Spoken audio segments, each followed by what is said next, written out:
My name is Laura Bordjadze, and I am a licensed professional counselor. Thanks for stopping by today to talk about anxiety. So what if? What if the internal chaos could be calmed? What if the future could be anticipated with hope and excitement instead of dread and apprehension? We live in a chaotic world. Is it even possible to engage with relationships, with work, with stressors, family dynamics, social media, and the daily news without overwhelming anxiety? Psychiatrist Dan Siegel uses a helpful conceptualization of 3 zones to describe what happens to us in the midst of everyday life experiences, with red on the top, green in the middle, and blue on the bottom. The green zone is a place of emotional and physical balance and stability. It's where we're able to engage with the world in healthy and meaningful ways. The red zone is the chaos zone. It's reactive, explosive, it's fight or flight. And the blue zone is the collapse, rigid, or shutdown zone. In the green zone, we experience life stressors and are able to adapt, adjust, and respond, maintaining balance and flexibility, perhaps even with a healthy amount of anxiety. Anxiety is therefore not the enemy. It is necessary to alert us to danger so that we can make choices that are protective.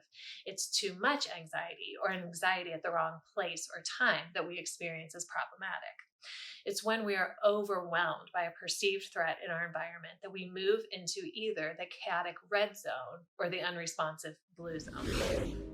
It's the red zone where we experience overwhelming or misplaced anxiety. Adversity or challenge can move us into the red zone, and so can our thinking. As we look to the future and worry about our capacity to handle something, to succeed, to not make a fool of ourselves, or we ruminate over past events, evaluating our performance, wondering how others viewed us, remembering our words or actions with guilt or embarrassment. Sometimes we perceive a threat as more dangerous than it is, based on a previous painful experience. When we are triggered, our body automatically goes into fight or flight mode without first consulting us and requesting permission. Our nervous system acts as an accelerator, being alerted to a perceived threat, be it a coworker, a homework assignment, or a social media post, by moving us into the red zone. Our heart rate accelerates, our breathing intensifies, our muscles clench, and our body temperature rises. Emotions intensify and overwhelm. Thoughts and behaviors follow suit. And we have what we commonly refer to as anything from mild anxiety to a full-blown panic attack. However, we shut down when the nervous system slams on the brakes with a freeze or immobilized response. The blue zone, blood pressure and breathing slow, emotions go numb, activity ceases, as does hope. Brain plasticity, bodies that adapt, and spirits that cling to hope allow us to move from the blue or the red zone back to the balanced green zone.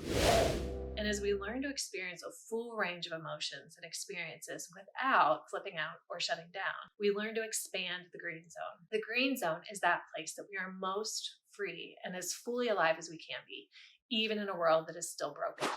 The broken world itself is not a full picture of the problem. The problem also is what happens to us in a broken world. We experience pain. We hurt, we are wounded, and no one is exempt. And our woundedness prevents us from giving and receiving love, from engaging in meaningful work, from taking appropriate risks and living with hope. Our intense emotions, such as anxiety, are more than just a problem to solve. They are indicators and opportunities. So what if we reframe anxiety? What if we saw it as one of the many indicator lights on the dashboard telling us that something's up and that we should probably do something? Anything from taking the car to the shop next week to immediately pulling over and calling for help. And what is the opportunity? Healing. And in the healing, expanding the green zone, expanding the heart's capacity to give and receive love and fully engage in life. The Old Testament of the Bible has its own language for the non-anxious green zone living. It's referred to as Shalom. Shalom points to our most basic human universal longings: complete and whole well-being, connectedness to others, God, creation, and the capacity to freely give and receive love, living with significance, purpose, security, and belonging in community with others. It's sometimes simply translated as peace in English because we don't have a word that adequately captures the fullness of what this word describes. The Bible recognizes this well-being, this goodness, from the beginning of the book of Genesis. When God created the world, he names it as good, tov in Hebrew, and humans as very good.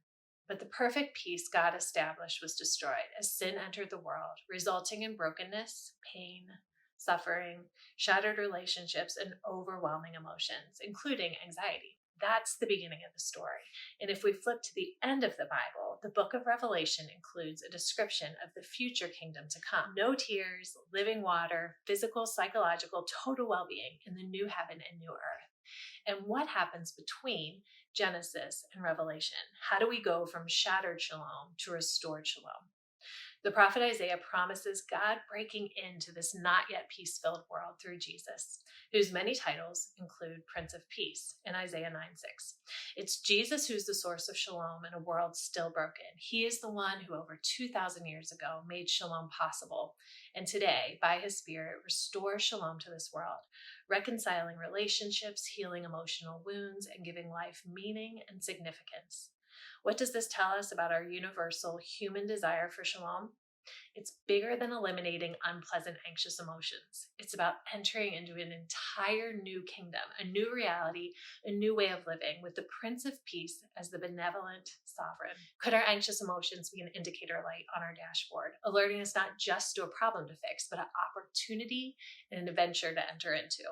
What if we experience anxiety as an invitation to explore the possibility of a kingdom bigger than we can imagine, where the emotions, thoughts, and choices of shalom center on the Prince of Shalom? This is the invitation before us. No matter what our story has been up to this point, we have the opportunity to enter a kingdom of peace, finally and fully, not based on our own merit, but simply based on the goodness and mercy of Jesus, the Prince, as we respond to his rule and to his care.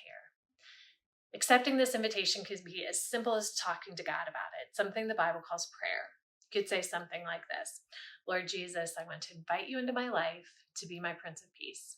I've sinned against you by seeking peace and life without you. Please forgive me. Thank you for giving me your peace in your life.